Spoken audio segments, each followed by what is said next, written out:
नमस्कार दोस्तों, क्या आप उन रहस्यों के बारे में जानने के लिए तैयार हैं जो सदियों से हमारे दिमाग को चौंका रहे हैं और वैज्ञानिकों, इतिहासकारों और जासूसों को उलझा रहे हैं? ऐसे रहस्य जो इतिहास की धुंधली परतों में छिपे हैं और जिनका जवाब आज भी अनसुलझा है। जैसे कि एक रहस्यमयी पर्वत यात्रा जहां अनुभवी 9 पर्वतारोहियों की मौत ने दुनिया भर को चौंका दिया, और एक ऐसा सीरियल किलर जिसने 5 औरतों को मारकर विक्टोरियन लंदन को झकझोर दिया। यह कहानी है उन अनसुलझे रहस्यों की जिनमें कुछ ने इंसानों की सीमाओं को चुनौती दी तो कुछ ने विज्ञान और कला का ऐसा मेल दिखाया जो किसी जादू से कम नहीं लगता। इन रहस्यमयी कहानियों के जरिए हम आपको ले चलेंगे एक ऐसी दुनिया में जहां हर सवाल जवाब से ज्यादा गहरा और हर रहस्य पहले से ज्यादा चौंकाने वाला है। तो दोस्तों, आज हम आपको लेकर चलेंगे इतिहास की 5 सबसे अनसुलझी गुत्थियां की ओर। लेकिन वीडियो को शुरू करने से पहले हमारे चैनल को सब्सक्राइब जरूर करें, क्योंकि ये आपके लिए बिल्कुल फ्री होता है और हमें उनसे बहुत मदद मिलती है। तो चलिए शुरू करते हैं। नंबर 1, टेराकोटा सेना। क्या आपने कभी ऐसी सेना के बारे में सुना है जो 2200 साल पहले बनाई गई हो, लेकिन आज भी अपने रहस्य और भव्यता से दुनिया को हैरान करती हो? तो ऐसी ही एक सेना है जिसे टेराकोटा सेना कहा जाता है, जो कि चीन की प्राचीन कला और इतिहास का एक अनोखा चमत्कार है। 1974 में चीन के शांशी प्रांत के शियान क्षेत्र में कुछ किसान एक कुआं खोद रहे थे। खुदाई के दौरान उन्हें मिट्टी की मूर्तियों के टुकड़े मिले। जब पुरातत्वविदों ने इस क्षेत्र की जांच की तो उन्होंने एक अद्भुत खोज की, जो कि एक पूरी सेना थी। यह सेना चीन के पहले सम्राट किन शी हुआंग के मकबरे का हिस्सा है, जिन्होंने 221 ईसा पूर्व में चीन को एकीकृत किया था। इस मकबरे के निर्माण में 38 साल लगे और इसमें हजारों मजदूरों ने काम किया। टेराकोटा सेना का पैमाना बेहद विशाल है। अब तक लगभग 8000 सैनिकों, 130 रथों, 520 घोड़ों और 150 घुड़सवारों की मूर्तियां खोजी जा चुकी हैं। हर मूर्ति अपने आप में अनोखी है। उनके चेहरे, हाव भाव और वेशभूषा में अलग अलग विवरण देखने को मिलते हैं। इन मूर्तियों को बनाने के लिए टेराकोटा मिट्टी का उपयोग किया गया था। प्राचीन चीनी मान्यताओं के अनुसार मृत्यु के बाद भी जीवन जारी रहता है। किन शी हुआंग का विश्वास था कि उनकी मृत्यु के बाद भी उन्हें सुरक्षा की आवश्यकता होगी, इसलिए टेराकोटा सेना को उनकी आत्मा की रक्षा के लिए तैयार किया गया था। ये सेना उनके शासन की शक्ति और भव्यता को दर्शाती है।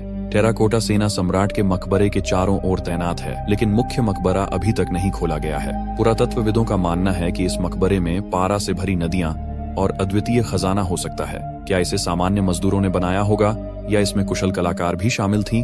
टेराकोटा सेना को संरक्षित करना एक चुनौती है। समय के साथ मूर्तियों के रंग फीके पड़ रहे हैं। चीनी सरकार और अंतर्राष्ट्रीय विशेषज्ञ इसे बचाने के लिए लगातार प्रयास कर रहे हैं। टेराकोटा सेना न केवल चीन के इतिहास का हिस्सा है, बल्कि यह मानव सभ्यता की कला और कौशल का अद्भुत उदाहरण है। Number 2, Jack the Ripper. क्या आप जानते हैं कि दुनिया के सबसे खतरनाक और रहस्यमयी अपराधियों में से एक, जिसका नाम सुनते ही विक्टोरियन युग का लंदन दहल उठता था, वह आज भी अनसुलझी पहेली बना हुआ है? यह कहानी है जैक द रिपर की, जिसने 1888 में लंदन के व्हाइट चैपल इलाके में दहशत फैला दी थी। साल था 1888, जगह थी लंदन का व्हाइट चैपल इलाका। यह इलाका घनी आबादी वाला था, जहां गरीबी और अपराध अपने चरम पर थे। इसी इलाके में एक के बाद एक महिलाओं की बड़ी ही बेरहमी से हत्या होने लगी। पुलिस, मीडिया और जनता के लिए यह मामला एक बड़ा रहस्य बन गया, और तभी एक नाम उभर कर सामने आया, Jack the Ripper. Jack the Ripper ने अपनी हत्याओं का सिलसिला 31 अगस्त 1888 से शुरू किया। 5 पीड़ित, जिन्हें कैनोनिकल 5 कहा जाता है, उसकी क्रूरता का शिकार बने। उसमें पहली औरत थी मैरी एन निकोल्स, जिसकी लाश 31 अगस्त 1888 को बक्सरो यानी कि अब डरवर्ड स्ट्रीट से मिली। उनका गला रेता गया था और शरीर पर गहरे घाव थे। उनके बाद 8 सितंबर 1888 को एनी चैपमैन की हत्या हुई। उनका पेट भी फाड़ दिया गया और आंतों को शरीर के बाहर निकाल दिया गया था। और फिर तीसरी थी एलिजाबेथ स्ट्राइड, जिसकी हत्या 30 सितंबर 1888 को की थी। हालांकि उनकी हत्या अधूरी थी, जिससे संकेत मिलता है कि अपराधी को बीच में रोका गया होगा। और फिर उसी रात को कैथरीन एडोज की लाश मित्रे स्क्वायर में मिली। उनकी हत्या भी बहुत क्रूर तरीके से की गई थी। और फिर 5वीं हत्या मैरी जेन केली की थी। ये हत्या 9 नवंबर 1888 को की थी, और ये हत्या सबसे भयानक तरीके से की गई थी, क्योंकि उनके शरीर के टुकड़े उनके कमरे में पाए गए थे। जैक द रिपर ने अपने अपराधों को इतनी चालाकी से अंजाम दिया कि वह कभी पकड़ा नहीं गया। उसने लंदन पुलिस को कई बार पत्र भेजे, जिनमें से एक पर फ्रॉम हेल लिखा हुआ था। उसके पत्रों से ऐसा लगता था कि वह अपने अपराधों से खुश था और पुलिस को चिढ़ा रहा था। जैक द रिपर आज भी पॉप कल्चर में एक रहस्यमयी और डरावनी छवि के रूप में जीवित है। फिल्मों, किताबों और डॉक्यूमेंट्रीज में उसे बार बार दर्शाया गया है। लेकिन असली सवाल अब भी बना हुआ है कि जैक द रिपर कौन था। जैक द रिपर की कहानी केवल एक अपराधी की कहानी नहीं है, यह उस समय के समाज, गरीबी और न्याय प्रणाली की एक झलक भी है। आपको क्या लगता है, क्या जैक द रिपर की असली पहचान कभी सामने आएगी या यह रहस्य हमेशा के लिए इतिहास के अंधेरे में छिपा रहेगा? अपनी राय कमेंट में जरूर बताएं। नंबर 3, द डेटलॉफ पास घटना।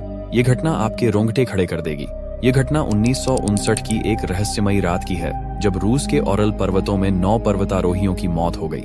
ये घटना आज भी दुनिया के सबसे बड़े अनसुलझे रहस्यों में से एक है। तो चलिए इस घटना के बारे में थोड़ा गहराई से जानते हैं। दरअसल 1959 में औरल पॉलिटेक्निक संस्थान के 9 पर्वतारोहियों का एक दल इगोर डेटलॉफ के नेतृत्व में एक अभियान पर निकला था। उनकी योजना यह थी कि औरल पर्वत के ओटोर्टेन शिखर पर चढ़ाई करना। जो चढ़ाई कर रहा था वो सभी सदस्य अनुभवी और प्रशिक्षित थे। लेकिन ऐसा तो क्या हुआ कि वहां पर 9 लोगों की मौत हो गई। 28 जनवरी 1959 को इस दल ने अपनी यात्रा शुरू की। शुरुआती दिनों में सब कुछ सामान्य था, लेकिन 1 फरवरी को उन्होंने ओटोर्टेन के पास एक जगह पर अपना अंतिम शिविर स्थापित किया और यहीं से शुरू हुआ वह रहस्य जो आज भी अनसुलझा है। और फिर 2 फरवरी 1959 की रात को कुछ ऐसा हुआ जिसने इस दल के सभी सदस्यों की जान ले ली। कुछ दिनों बाद बचाव दल ने उनके शव अलग अलग स्थानों पर पाए। कुछ के सिर और पसलियां टूटी हुई थीं और एक महिला की तो जीभ ही गायब थी और उनका टेंट तो बाद में मिला जो अंदर से काटा गया था। ऐसा लग रहा था मानो वह डर के मारे बाहर भागे होंगे। लेकिन हैरानी की बात यह थी कि वे बिना जूतों और उचित कपड़ों के माइनस तापमान में भागे थे। लेकिन सबसे अजीब बात यह थी कि इनमें से किसी भी शव पर बाहरी चोट के निशान नहीं थे। इस घटना को लेकर कई सिद्धांत सामने आए और कुछ सिद्धांत कहता है कि यह हिमस्खलन के कारण हुआ होगा। शायद बर्फ का दबाव इतना ज्यादा था कि वे डर के कारण टेंट काटकर बाहर भागे। लेकिन शवों की स्थिति और चोटें इस सिद्धांत को पूरी तरह साबित नहीं कर पाईं। और कई लोग दावा करते हैं कि इस क्षेत्र में अनजान रोशनी देखी गई थी जो शायद इस घटना का कारण बनी होगी। फिर 2020 में वैज्ञानिकों ने यह निष्कर्ष निकाला कि शायद यह घटना एक दुर्लभ प्रकार के हिमस्खलन के कारण हुई। लेकिन इस सिद्धांत से जुड़े सभी सवालों के जवाब नहीं मिल सके। द डेटलॉफ पास घटना मानव इतिहास की सबसे बड़ी गुत्थियों में से एक है।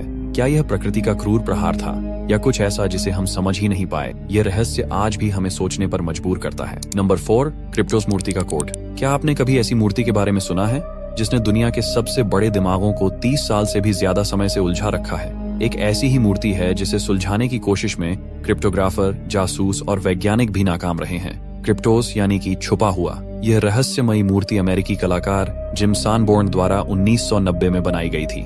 इसे वर्जीनिया के CIA मुख्यालय के कैंपस में लगाया गया है। जिम सैनबोर्न का उद्देश्य था कला और विज्ञान का मेल दिखाना, लेकिन उन्होंने इसमें एक ऐसा कोडेड संदेश छुपा दिया जिसे आज तक पूरी तरह से समझा नहीं जा सका।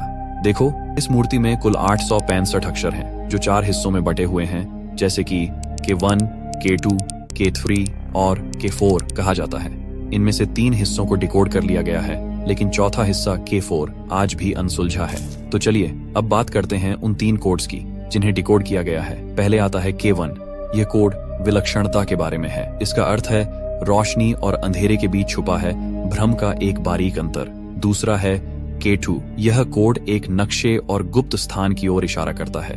इसका अर्थ कुछ इस प्रकार है, यह CIA के मुख्यालय के पास जमीन में दफन किसी रहस्य की ओर संकेत करता है। और तीसरा है K3। यह कोड मशहूर पुरातत्वविद हॉवर्ड कार्टर और राजा तूतनखामेन की मकबरे की खोज पर आधारित है। इसका अर्थ है धीरे धीरे और बेहद मायूसी से दरवाजे के निचले हिस्से को रोकने वाले मलबे के अवशेष हटाए गए। यह वाक्य किसी दरवाजे को साफ करने या खोलने के दौरान उसकी कठिनाई और धीमे प्रयास को व्यक्त करता है। K4 यानी क्रिप्टोस का आखिरी हिस्सा यह कुल 97 अक्षरों का है। इसे अब तक कोई भी पूरी तरह से डिकोड नहीं कर पाया है। जिम सैनबोर्न ने इसे और रोचक बनाने के लिए समय समय पर कुछ हिंट्स दिए हैं। 2010 में उन्होंने बताया कि K4 में बर्लिन और क्लॉक जैसे शब्द शामिल हैं, लेकिन ये हिंट भी इस कोड को सुलझाने में मददगार साबित नहीं हुआ। आज तक दुनिया के सबसे बेहतरीन क्रिप्टोग्राफर, यहाँ तक कि CIA और NSA के विशेषज्ञ भी इस कोड को नहीं सुलझा पाए हैं। तो आखिर क्रिप्टोस मूर्ति का मतलब क्या है? क्या यह एक गुप्त सरकारी रहस्य है या फिर यह केवल जिम सैनबोर्न की एक कलात्मक चुनौती है? क्रिप्टोस मूर्ति का रहस्य शायद कभी सुलझ पाए या नहीं, लेकिन यह हमारे लिए एक प्रेरणा है कि दुनिया में कितने ऐसे रहस्य हैं जिन्हें समझने के लिए हमें अपनी बुद्धिमत्ता को बढ़ाते रहना होगा। Number 5, Baghdad battery. क्या आपने ऐसा आविष्कार सुना है जो 2000 साल पुराना हो लेकिन उसकी तकनीक आधुनिक बैटरी जैसी लगती हो। बगदाद बैटरी, जिसे दुनिया की पहली बैटरी माना जाता है, 1938 में जर्मन पुरातत्वविद विल्हेम कोनिग ने बगदाद के पास खुदाई के दौरान एक अनोखी वस्तु खोजी। ये वस्तु मिट्टी के एक छोटे जार के रूप में थी, जिसके अंदर एक जार था और उसके अंदर एक तांबे का सिलेंडर रखा गया था और तांबे के सिलेंडर के अंदर एक लोहे की छड़ लगाई गई थी। तांबे और लोहे के बीच के अंतर को सील करने के लिए बिटुमेन का उपयोग किया गया था। यह वस्तु लगभग 250 ईसा पूर्व से 224 ईस्वी के बीच की बताई जाती है, जो प्राचीन पार्थियन साम्राज्य का समय था, और इस खोज को बगदाद बैटरी का नाम दिया गया।